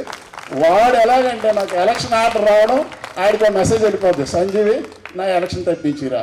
ఇక నేను మీ మేషర్ ఎక్కడ పనికిరారు, ఒకళ్ళ పాఠం చెప్పడానికే పనికి వస్తారు, మరేమించి రాదు, అందు చేత కాదు కాబట్టి తప్పించరా. ఆడికి టెన్షను, ఎక్కడ తప్పిస్తాడు ఆడి చేతురాడు. అప్పుడు నేను కలెక్టర్ కాదు కదా, ఎక్కడో పడతాడు, పడుతూనే ఉంటాడు. ఇప్పుడు నా పెన్షన్ భారం వచ్చింది. టైట్లో కూడా ఆ పెన్షన్ కాగితం వస్తే ఆడే పట్టిపోయాడు. ఎస్టీఓ డీటీఓకి చెప్పాడు, రానా అంటే వద్దులేండి సార్, డీటీఓ గారు వద్దన్నారు మా సార్ అని చెప్తే. అలాంటి సౌలభ్యాలన్నీ ఎవరు ఇస్తున్నారమ్మా? మీరే కదా ఇస్తారు. ఇంకా మా చిరంజీవి ఉంటాడు చూడండి ఇక్కడ, ఆడండి టీవీ ఆ నాన్నను వాడేసాను ఆఖరి తీయండి. ఎంత అంటే ఆ ప్లగ్ అటు ఇటు కలిపేసి కూడా ఒరే నా టీవీ పోయింది వచ్చిరంటే ఆడు సార్ ఇది ఒక ప్లగ్గే తిప్పేశారు సార్ అని తిప్పేసి వెళ్ళిపోయాడు. ఆడు ఏదైతే అనుకునేవాడు కదా, సార్ అంటే పిచ్చోడ్లాగా ఉన్నాడు, మమ్మల్ని పిలుస్తున్నాడు, ఆనందంగా వచ్చారు. ఇలా చెప్తే చాలామంది నేను ఇక్కడ ఈ బ్యాచ్ కదా అన్ని బ్యాచ్ని తోమేశాను. అది నాకు అవసరం. వేణ్ మేస్టర్ వీళ్ళందరికీ ఎందుకు పులకిస్తాడంటే నేను వాడేసుకున్నాను, వీళ్ళు ఎవరు మంచోళ్ళు, వీళ్ళు మిమ్మల్ని ఏం వాడలేదు, బుద్ధిగా పాఠం చెప్పేశారు. నేను పాఠం చెప్పానో లేదు తెలియదు. వాడే విధానం మాకు చెప్పండి సార్, మేము వాడుకుంటాం. మీరు వాడే విధానం చెప్పండి, బ్రహ్మాండం ఫుల్గా వాడేసుకుంటాం. బాగా అందుకే తోపేశానని వాళ్ళకి థ్యాంక్స్ చెప్పడానికి కూడా వచ్చాను ఆయనతో. ఈ రూమ్ లోను పర్వతాలు ర్యాంకులు పెట్టినా నాకు ఒక భయం ఉండేది. 10 ర్యాంకులు వేస్తానంటే ఎవరు ర్యాంకులు ఫస్ట్ వస్తుందని ఆ వృత్తాగిని పట్టుకొని వచ్చారు. ఎప్పుడు నన్ను పొడిచేస్తారో వాళ్ళు పొడుచుకుంటారా, వాళ్ళ ర్యాంక్ కాదు కానీ నాకు ఏదో రోజు ర్యాంక్ ఇచ్చేస్తారు అనిపించింది. ఆ ర్యాంకుల కోసం వృత్తలేని పడేసిరండి అని చెప్పేవాళ్ళు కాదు, అది టైం గ్యాప్, వితిన్ టైంలో అయిపోవాలి. అలాంటివి ఎన్నో చిత్రాలు ఎంతో చేసేవాడిని. అవన్నీ జ్ఞాపకాలే, మీరు ఎప్పుడు గొప్పదేనమ్మా. ఇంకోటి ఏంటంటే ఈ నిర్వహణలో నాకు లక్కీగా గ్రూప్లో పెట్టారు. వీళ్ళ తపనని 1 మంత్ నుంచి చూస్తాను. వీళ్ళందరూ ఫ్యామిలీని వదిలేశారు. ఎవడు ఫ్యామిలీతో లేడు, ఇలా ఆవిళ్ళు కానీ ఇలా మా భర్తలు కానీ వీళ్ళు చెదగొట్టేస్తారు అనిపిస్తుంది. ఏంటి మీకే ఫ్రెండ్స్ ఉన్నారా, నెల రోజులు కూడా పని లేదు పాటు లేదు, వాట్సాప్లు ఎంతంటే ఆ ప్రైజ్ తీసుకున్న సైజులు, ఆ మొక్కల రంగులు, అవన్నీ ఏంటంటే ఏదో మొక్క ఇవ్వచ్చు కదా, ప్రతిదీ కొలతలు. దానికి కాదు ఫ్లెక్సీకి ఇన్ని సెంటీమీటర్లు, అక్కడ ఫోటో తీసుకుని ఎంత ఎత్తు ఉండాలి, ఎవడకు కావాలండి, ఎవడో చేస్తాడా, అన్ని చేసి బుర్రపాడు చేసుకుని రాత్రి 12 వరకు వాట్సాప్లు అవన్నీ చేస్తే వీళ్ళు ఏంట్రా బాబు ఇంత మాన్యంలోకి వచ్చేసారు, పిచ్చోళ్ళలాగా అయిపోతాం. ఇంత ప్రేమ ఉందా మా మీద, మేమేమిచ్చాం మీకు, మా కోసం ఇన్ని ఫ్లెక్సీలు అవసరమా? నాకు తెలిసి నా పెళ్ళిగా నేను ఫోటోగ్రాఫర్ని పెట్టుకోలేదు, నా పెళ్ళికి ఫోటోగ్రాఫర్ లేడు. మా ఫ్రెండ్ కూడా దయచేసి వీడి పాపం అనాథంగా పెళ్లి చేసుకుంటున్నా, నా ఫోటోలు తీసేది, ఫోటోలు కూడా లేవు నా దగ్గర. వీడియో అనేది అడిగినట్టు పెద్ద ప్రోగ్రామ్ పూర్వ విద్యార్థి సమ్మేళనం. మేము ఏమి ఇచ్చామండి, ఇదంతా కదా. మీరందరూ గొప్పలు, మీ అభిమానం ఎప్పుడు గొప్పది. ఈ గడ్డ మీద చదివిన ప్రతి పిల్లాడు అదృష్టవంతుడే. ఆ పిల్లడికి ఇచ్చే గుణం ఇచ్చాడు దేవుడు, అలాగే ప్రేమించే ఫ్రెండ్షిప్ని ఇచ్చాడు. అలాంటి పిల్లలు దేవుడు మాకు ఇచ్చాడు, అది గొప్ప విషయం. అలాంటి గొప్ప పిల్లలు మాకు దొరికేశారు. ఇంకోటి ఏంటంటే ఈ పక్కని గ్రౌండ్ లేకపోతే మనం బడి ఒక్కటైతే కుదరదు, గ్రౌండ్ కూడా గొప్పది. మన పిల్లలు ఆడపిల్లలకి లేదు కానీ గ్రౌండ్ కల్చర్, వీళ్ళందరికీ గ్రౌండ్ కల్చర్ చాలా మందికి ఉంది. ఆ గ్రౌండ్ కల్చరే ఇన్ని యాక్టివిటీస్ చేస్తుంది. భోగి నాడు అన్ని బ్యాచ్లు ఇక్కడ కలుస్తాయి. నేను ప్రతి సంవత్సరం భోగికి వచ్చి అందరిని పలకరించడం, ఆ రోజు ఇక్కడ కొత్త సంవత్సరం స్టార్ట్ అవుద్ది. మన గైపినాల్లో ఉన్న ఈ కల్చర్ నాకు తెలిసి ఇండియాలో ఎక్కడే ఉండదు. స్కూల్ పిల్లలు గ్రౌండ్కి వచ్చి ప్రతి ఏడాది భోగి జరుపుకుంటారు. అది ఒక బ్యాచ్ కాదు, అన్ని బ్యాచ్లు. నేను వస్తాను 2 బ్యాచ్లకి అప్పర్ సోమేశ్వర్ కూడా తీసుకొచ్చారు. అంటే ఇక్కడ ఏదో మ్యాజిక్ ఉంది, ఈ ఊరికి మ్యాజిక్. నేను ఎప్పుడు మా ఊరికి భోగికి వెళ్ళడం మానేశాను, ఎందుకంటే ఇదే నా సొంత ఊరు చేశారు మీరు. అంటే ఇన్ని అనుబంధాలు ఆప్యాయతలు మీరు అందరూ ఇచ్చేసారమ్మా. ఇన్ని ఇచ్చినప్పుడు ఇప్పుడు నాకు చివరికి మైక్ ఇచ్చినా చూడండి ఎంత బుద్ధిగా వింటారు, ఎంత అమాయకంగా. ఇంకా అది మాట్లాడినా లోపల ఎంతవరకు టైం అయిపోయిందని బాధ ఉన్నా. ఒక ఉపాధ్యాయుడికి ఎన్ని కోరికలు ఉంటే అన్నీ తీర్చేస్తారు మీరు. ఒక డాక్టర్ అవ్వాలని తీర్చేస్తారు, ఇంజనీర్ అవ్వాల్సింది తీర్చేస్తారు, కలెక్టర్ అవ్వాల్సింది తీర్చేస్తారు. అన్నీ అయిపోయినట్టు పొంగిపోతాం మేము ప్రతి వాడిని చూసి. ఇప్పుడు మీ అందరు చూసి మా మేషాలందరూ ఇప్పుడు ఏమనుకున్నాం, ఇవన్నీ నావే, ఇప్పుడు చూడండి వాడేస్తానంటున్నారు రామరమేశ్వరు అంటే నావివి అని ఫీల్ అవుతున్నారా లేదా? ఆ ఫీలింగ్ ఇస్తారు, అదే గొప్పది, మాకున్న అదృష్టం. నా వరకైతే వీళ్ళందరికీ సొంత మొక్కలు దాటి వీళ్ళందరి జోబులు ఇప్పుడు గ్రీనింగ్లు ఉన్నాయి చూడండి. అలాంటి గ్రీనింగ్ లేని పనికిమాలను నేనే 45 సంవత్సరాలు చివరి వరకు శుద్ధ మొక్కతో ఉండిపోయాను. మా ఊళ్ళో కూడా అడుగుతారు, ఎందుకంటే 5 సంవత్సరాలు ఉండిపోయి మన ఊరు వచ్చి కదా పాతపురం ఉంది బొబ్బులు. అప్పుడు ఏం చెప్పేవాడిని కదా, అక్కడ బాగుంటుంది అనేవాడిని. అలాగే ఎందుకంటే ప్రమోషన్ కూడా తీసుకోవు, లేకపోతే ఎక్కడికి వెళ్ళవు. అక్కడ ఏముందంటే అప్పుడేం చెప్పలేదు, ఏముందో చూడాలంటే ఇప్పుడు రావాలి. ఇంత ఉందని వాళ్ళకి ఎవడో చెప్తాం. ఇది ఉంది కనుకనే నేను 33 సంవత్సరాలు ఇదే ఊర్లో ఉండిపోయాను. ఇక్కడే ఉండిపోవడానికి కారణం కూడా ఏదో ఉంది. వీళ్ళందరూ పొందలేనంత ఎక్కువ పొందాను. ఆ లాస్ట్ స్టేషన్లో నేను రిటైర్మెంట్లు కూడా ఒక్కళ్ళు పిలకుండా ఎందుకు చేసుకున్నట్టు అక్కడ ఎవడో నాకు తెలియదు. ఇక్కడ మీరు పిలిస్తే ఆనందంగా మాట్లాడతాను. అక్కడ ఏం లేదు, సాధారణ ఇంటిగానే వెళ్ళాను, వచ్చేసాను. మా రామరమేశ్వర నిందించి ఏమన్నా పిల్లలేదు, వెళ్ళడానికి అక్కడ ఏం లేదు. అక్కడ ఎవరు పిల్లలు తెలియదు, మేషాలు తెలియదు, నేనంటే ఆవిడకి తెలియదు. కాబట్టి అలాంటి దగ్గరకి ఇది పోలిక ఉంది కదా. మీరందరికీ ఒక మంచి కుటుంబం దొరికిందమ్మా. ఈ కుటుంబాన్ని ఈ రోజు నుంచి మీరు గ్యాదరింగ్ స్టార్ట్ అయ్యింది, ఇక్కడి నుంచి కంటిన్యూ చేయండి ఈ ఫ్రెండ్షిప్ని. ఓ బలమైన కుటుంబం, మీ అవసరాలకి మేషాల అవసరం లాగడం కాదు, మీరందరూ ఒకరికి వాళ్ళు ఉపయోగపడుతూ సాగించండి ప్రయాణం. ఇంకా మాట్లాడడానికి అయితే నా దగ్గర చాలా ఉంది, కొంతవరకు ఏదో చెప్పగలిగాను. వీళ్ళందరూ వెళ్ళిపోతే మళ్ళీ ఈవినింగ్ లేట్ నైట్ కొంచెం మాట్లాడుకుందాం. Thank you all, thank you sir. Sorry ఉన్నటువంటి అల్ల పుల్సం గారిని వారి యొక్క అభిప్రాయాల్ని సభాముఖంగా తెలియజేయవలసిందిగా కోరుతున్నాను. సభకు నా శుభాభివందనములు. పిఎస్ఆర్ మూర్తి హాస్పిటల్ దగ్గర. మేము అక్కడే చదువుకున్నాం. అక్కడ మరణం డాక్టర్ గారి తాలూకా హాస్పిటల్ అది. మాకు ఆ రోజుల్లో చదువుకునేటప్పుడు స్కూల్స్ లేవు, హై స్కూల్ ఎక్కడ లేవు. మేము ఇద్దరం వాళ్ళ 6 మైళ్ళు, ఇక్కడి నుంచి 6 మైళ్ళు గట్లు పుట్టలు దాటుకొని రావాలి. అప్పుడు ఏం చెయ్యాలో చదువుకోవాలంటే 6th క్లాస్ చదవాలంటే విజయనగరం వెళ్ళడానికి తాహత లేదు. చాలూరు బొబ్బిలి ఇక్కడికి వెళ్ళడానికి ఏం లేవు. అంతలో గజపతినగరంలో ఆ సంవత్సరం 10th క్లాస్ ఎస్ఎల్స్, అప్పుడు 10th క్లాస్ కాదు, ఎస్ఎల్స్ అంటే 11th క్లాస్ పరీక్షలకు వచ్చింది. మేము ఇక్కడ ఓ 4 కలిసి చదువుకోవడానికి రోజు వచ్చేవాళ్ళము. ఉదయం అక్కడ మా తల్లుల చేత భోజనాలు వండించుకొని, క్యారేజ్ పట్టుకొని, ఓ సంచి పట్టుకొని, గొడుగు పట్టుకొని ఈ జారు బుర్రలతో వచ్చేవాళ్ళం. 8 గంటల స్కూల్. 8 గంటలకి 10 నిమిషాల దాకా 8 గంటలకు రాకపోతే ప్రేయర్ అక్కడ డీమేషర్ కాశారు. ఆ విధంగా వచ్చి మేమందరం కూడా ఆ విధంగా కష్టపడి మేము చదివాము ఆ రోజుల్లో. అయితే ఇదంతా ఎందుకు చెప్తున్నానంటే, ఆ రోజుల్లో అంత ఎడ్యుకేషన్ అంటే అంత కష్టంగా ఉండేది. ఫీజులు కూడా కట్టేవాళ్ళు. 3 రూపాయలు fee 6th, 7th, 8th, 9th, 10th, SLC 6 రూపాయలు. 6 రూపాయలు అంటే ఇప్పుడు 600. అయితే ఇది అయిన తర్వాత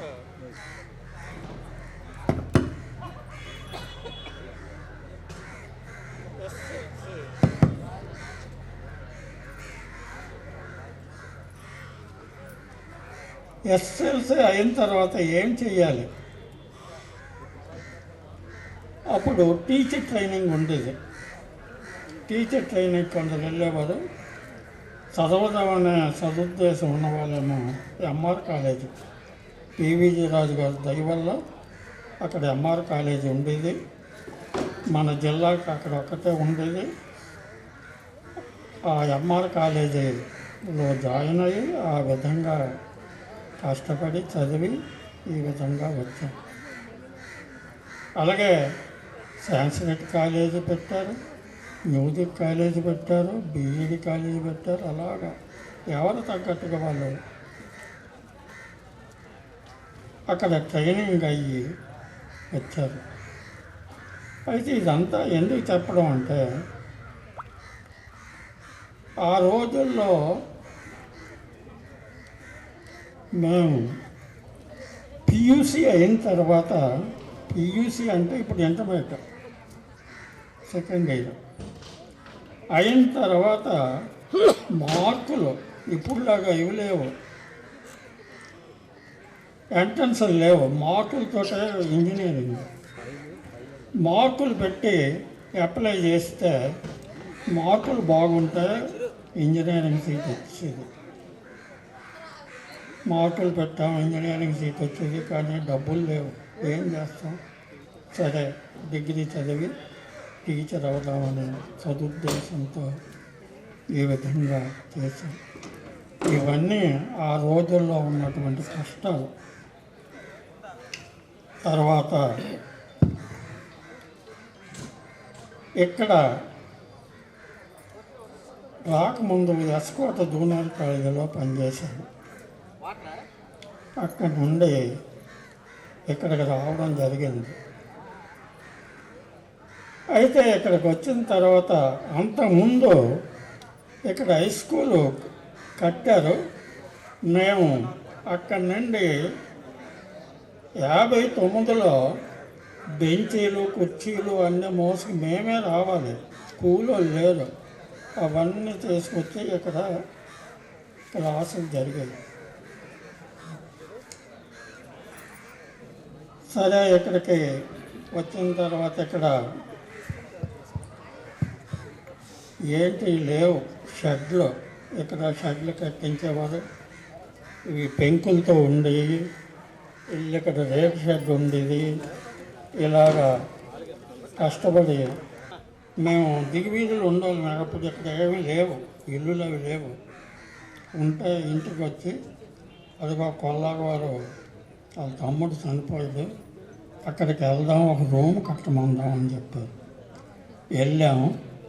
వెళ్తే అలాగే అంటున్నారు. వాళ్ళ ముగ్గురు అన్నదమ్ములు 3 రూములు కట్టారు. ఆ తర్వాత ఇక్కడ 2 రూములు కట్టారు.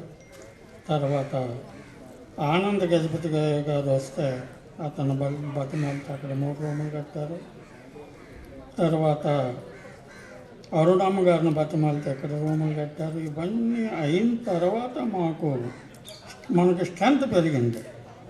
స్ట్రెంత్ పెరిగితే కూర్చోడానికి ప్లేస్ లేదు. ఒక్కొక్క క్లాసు 150. ఏం చెయ్యాలా?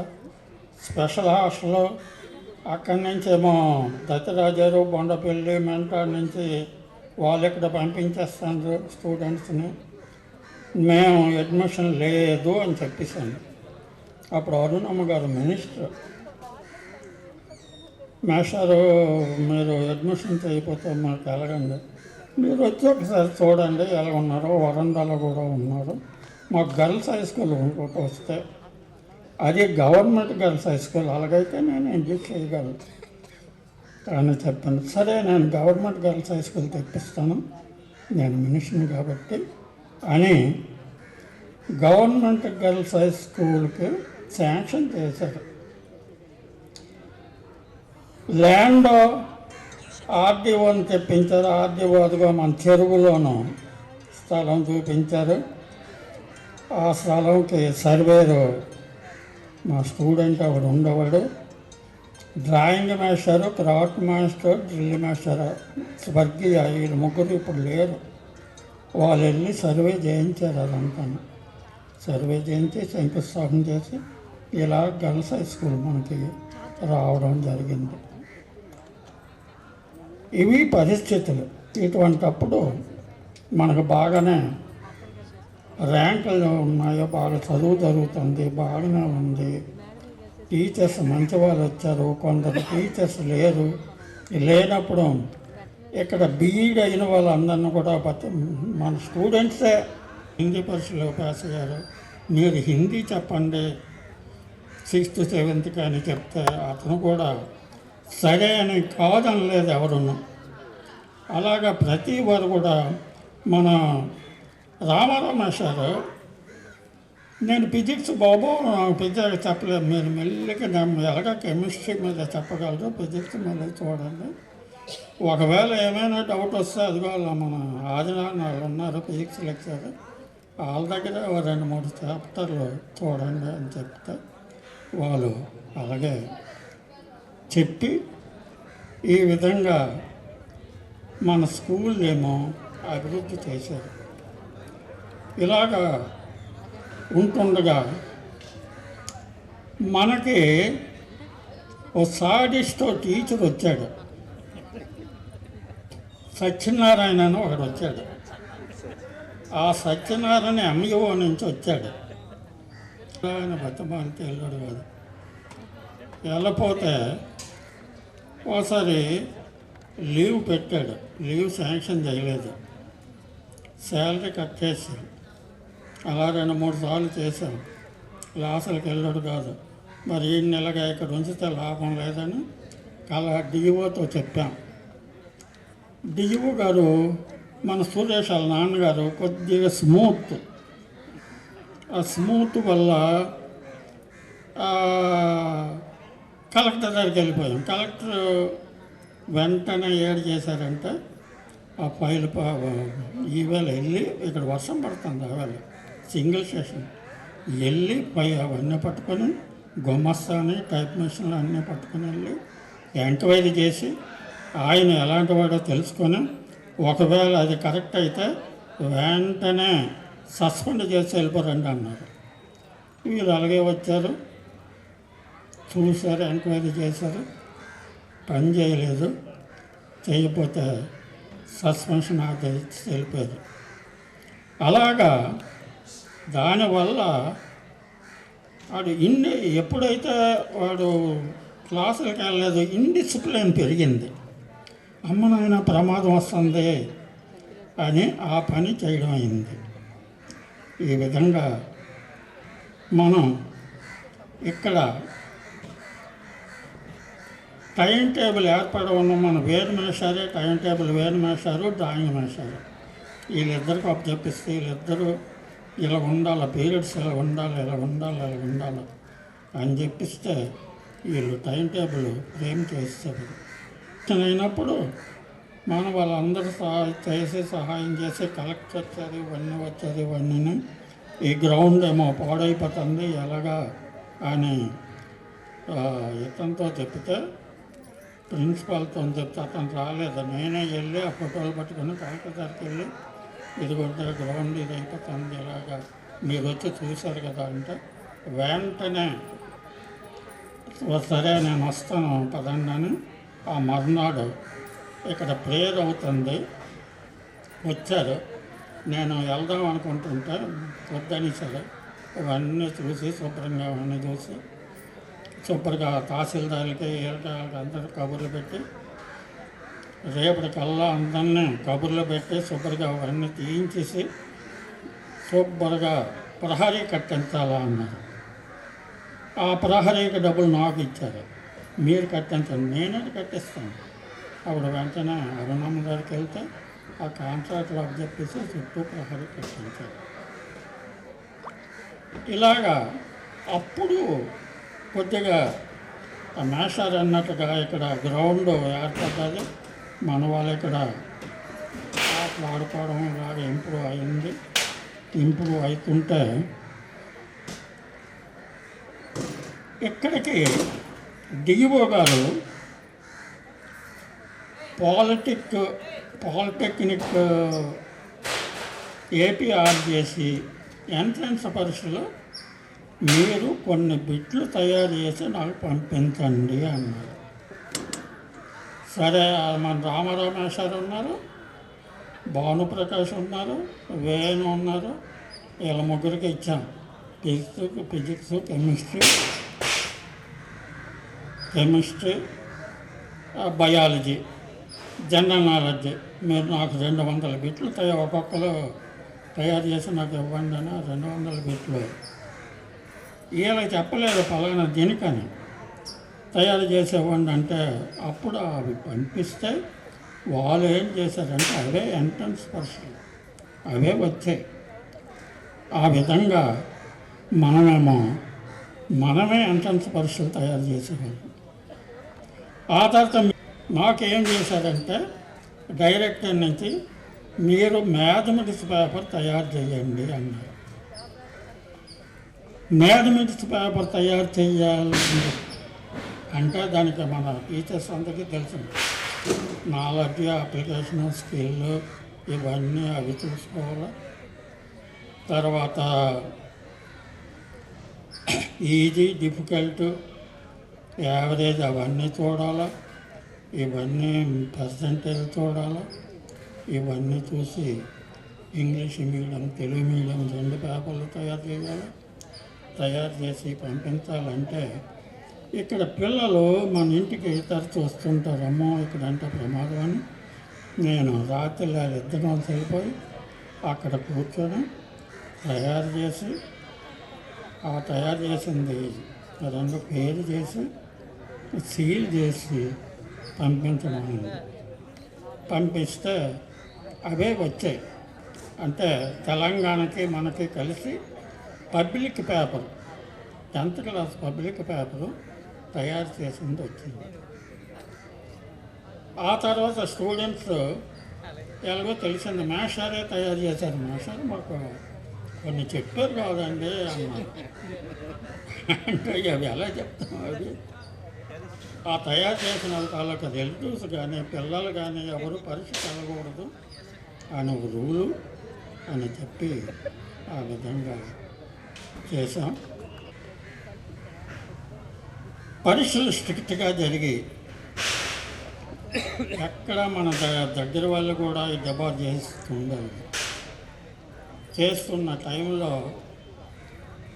లక్ష్మీనారాయణ అని ఒక ఏడి వచ్చాడు, ఎగ్జామినేషన్ ఏడి. ఎక్కడ అంత స్ట్రిక్ట్గా జరుగుతుంది, గైడ్నాన్లో కూడా స్ట్రిక్ట్గా జరుగుతుంది అని అన్నాను. ఆహా, మీకు అంత స్ట్రిక్ట్గా జరుగుతుంది కానీ వచ్చాడు, చూసేది అన్నీ రూములన్నీ తిరిగాడు, ఎక్కడ స్లిప్ కానీ ఏది దొరకలేదు. కానీ ఆ జీప్తో ఇలా వెళ్ళిపోయి అలా సినిమాల దగ్గరికి వెళ్ళిపోయి మళ్ళీ తిరిగి ఆ చుట్టూ తిరిగి ఇలాగొచ్చాడు. తిరిగి వచ్చి చూసరికి మళ్ళీ తనిఖీ చేశాడంటే వెళ్ళిపోయాడు కదా అని స్లిప్పులు తీస్తారనే ఉద్దేశంతో ఆయన ఎక్కడ దొరకలేదు. సరేనండి, అందరూ చెప్పింది కరెక్టేనా అనుకుని వెళ్ళిపోయాడు. ఇలాగ ఎగ్జామినేషన్స్ కూడా స్ట్రిక్ట్గా జరగడం వల్ల అందరూ జాగ్రత్తగా చదివేవారు. అదే కొద్దిగా ఏమైనా ఇదే లిబరల్గా జరిగితే మన పరీక్షలు ఎలాగే పాస్ అవుతాం, లేదా మనం చదివినా చదవకపోయినా పర్వాలేదు, కొద్దిగా నెగ్లెక్ట్ చేసినా పర్వాలేదు అనేటువంటి ఉద్దేశాలు ఇంజనీర్కి లెక్కే లేదు. ఈవేళ మన శివాజీ యుఎస్ఏ నుంచి 2 ఇంజనీర్ల చేత మాట్లాడించాడు. మన వాళ్ళే, మీ బ్యాచ్ వాళ్ళే బ్యాట్లో మేషారు, మేము మిస్ అయిపోయామండి, రాలేకపోయామండి అని. అంటే వాళ్ళకి ఎంత కుతూహలం ఉందో ఇక్కడ రావడానికి దాన్ని బట్టి తెలిసింది. ఇంజనీర్లు మరి లెక్కలేదు, సాఫ్ట్వేర్లు కూడా లెక్కలేదు. మన స్కూల్లో చదివిన వాళ్ళు బెంగళూరు, హైదరాబాద్, మద్రాసు ఇలాగ ఈ విధంగా మన వాళ్ళందరూ ముందుకొచ్చారు. ముందుకొచ్చి మంచి సదుద్దేశంతో ఈ కార్యక్రమం అంతా ఇది ఎంత సులభమా, చాలా పెద్ద కార్యక్రమం. నేను ఎప్పుడు ఎంతసేపు లేను, నేను 12-1 గంటకి ఈ కార్యక్రమాలు అయినప్పుడు ఇంటికి వెళ్ళిపోయేవాడిని. ఈవేళ ఎంతసేపు ఉన్నాను. చాలా చక్కగా జరిపించారు. చాలా అందరూ మెచ్చుకొని మిమ్మల్ని ఆశీస్సులు మీరు అందరూ మంచి ఇంకా ప్రమోషన్లు వచ్చే మంచి పదవులు రావాలని మేమందరం ఆశిస్తూ ఎంతటితో నేను వర్ణిస్తున్నాను. A big round of applause with standing ovation.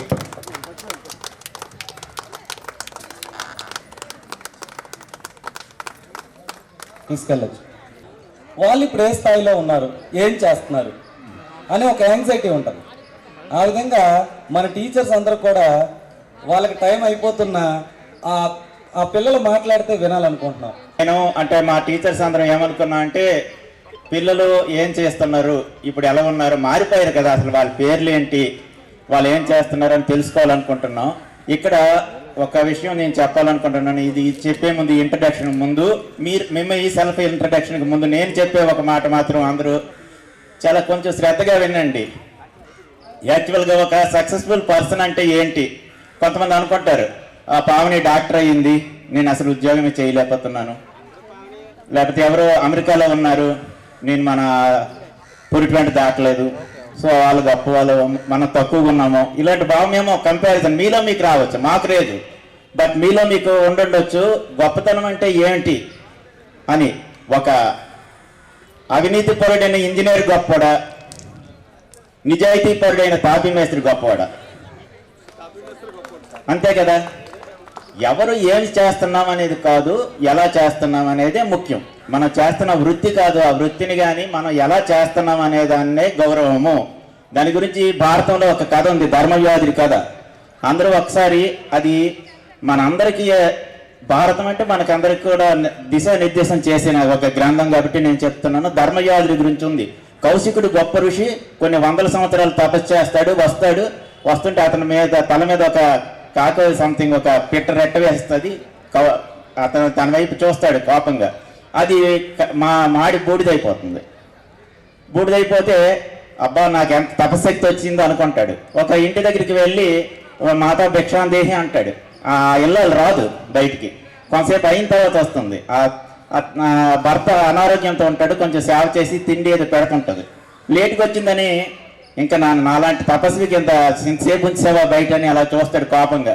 తనకి ఏం అవసరం కదా, నేనేమైనా సరే పక్షులు అనుకుంటున్నావా కాలిపోవడానికి బూడిదైపోవడానికి అంటుంది. అరే నా సంగతి ఇది తినకెలగలు తెలిసిపోయింది అనుకుంటాడు. అడుగుతాడు, ఎలా అమ్మా నీకేం అవ్వలేదు అంటే, నా గురువు ధర్మయాదుడు అని ఉన్నాడు, అతనే నా గురువు, ఆయన దగ్గర నేను శిష్యత్వం చేశాను అని చెప్తుంది. ఆ ధర్మయాదుడు ఎవరైనా తెలుసుకోవడానికి వెళ్తే ఒక మాంసం కొట్టువాడు ధర్మయాదుడు మాంసం కొట్టుకుంటుంటాడు. అతని దగ్గరికి వెళ్ళి అసలు ఈ ధర్మం అంటే ఏంటి అని అడగడానికి నిల్చుంటే అతని పని అంతా అయిపోయిన తర్వాత నువ్వు ఎవరయ్యా సన్యాసిలాగా ఉన్నావు, ఇక్కడ ఎందుకు ఉన్నావు అని అడుగుతాడు. నువ్వు పలానా ఆమె తాలూకా గురువు అని చెప్పింది, నీకు ఎంత శక్తి ఉందని చెప్పింది, ఏం చేస్తున్నావు అంటే నేనేం చేయడం లేదు, నా తాలూకు పని నేను నిష్కామ కర్మలాగా నేను ఆచరిస్తున్నాను, నా వృత్తిని దైవంగా భావించి చేస్తున్నాను, మిగతా సమయంలో ధర్మ కార్యాలు చేస్తాను, నేను చేస్తున్నది ఇదే, నా పనిని మాత్రం నేను దైవంగా భావించి చేస్తున్నానని. మన పనిని మనం దైవంగా భావించి చేసేది ఎంత చిన్నదా పెద్దదా అని కాదు. ఈ వ్యవస్థలో ప్రతిదీ ఇంపార్టెంటే. ఒక సైకిల్కి పెడల్ ఎంత ఇంపార్టెంటో, హ్యాండిల్ ఎంత ఇంపార్టెంటో, స్పోక్స్ ఎంత ఇంపార్టెంటో, చిన్న పార్ట్ కూడా ఒక నట్టు కూడా అంత ఇంపార్టెంట్. అది లేకపోతే ఆ సైకిల్ నడదు. వ్యవస్థలో ప్రతి ఒక్కరు కూడా ఇంపార్టెంటే. సో నేను ఎక్కువ నేను తక్కువ అనే భావం ఎవరికి ఉండవలసిన అవసరం లేదు. మనం మంచి పౌరుడిగా ఉంటే అదే గొప్ప. అన్నిటికంటే మనకు ఉండవలసింది ఒక మంచి పౌరుడిగా ఉండడం. అది అందరూ తెలుసుకొని ఎక్కువ తక్కువలనే కంపారిజన్ ఏమీ లేదు. అందరూ సమానమే, మిత్రులందరూ సమానమే. అది మనకి కృష్ణుడు కుచేలుడు కథలో మనకు తెలుస్తుంది. కుచేలుడు ఎంత తక్కువ స్థాయిలో ఉన్నా కృష్ణుడు సాక్షాత్ పరమాత్ముడైనా సరే తనతో సమానంగా కంటే ఎక్కువగా ఆదరించాడు. అదే మిత్రధర్మం. అది అందరూ తెలుసుకోవాలని నేను సభాముఖంగా చెప్తూ, మీ ఇంట్రడక్షన్లో ఎవరు కూడా ఏం తక్కువ ఎక్కువలు అనుకోకండి. దయచేసి ఇలా అంటున్నాను, అడిగాము కదా అని మీకు మీరే ఫీల్ అవుతున్నారు అనే ఫీలింగ్ ఏమైనా ఉంటే మాత్రం అది మనసులోంచి తీసేయండి. Thank you sir, thank you very much sir. చాలా మంచి విషయం.